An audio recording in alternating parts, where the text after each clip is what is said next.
দিয়ে হবে লায়ন আঁকা। সঙ্গে থাকো কাকি কাকা, ছোটরাও দেবে না ফাঁকি। দেখো কেমন আমি আঁকি। প্রথমে 5 একটু সুন্দর করে 5 লিখো। এবার কি হয় দেখো, এইভাবে দাও, টান হয়ে গেল কান। এরপর টানো, এই আঁকা বাঁকা, এই লায়নের কেশর হচ্ছে সহজে আঁকা। এরপর টানো, আঁকা বাঁকা, বাঁকাকে বলবো তাকা।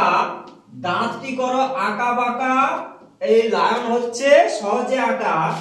এবার 6, এরকম 6 করে দাও, করে এরকম পা, এইভাবে সুন্দর করে পা করে দাও।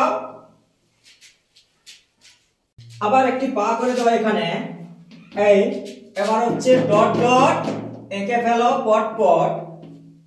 আবার এই যে আছে ফাঁকা, এই পাটি হলো আঁকা, হালকা করে বাঁকা। এই দেখো পর পর এরকম নিচের দিকে একটু ফাঁকা। এই হচ্ছে সিংহ। এইভাবে আঁকতে থাকো, ছবিগুলি দেখতে থাকো। থ্যাংক ইউ, ধন্যবাদ।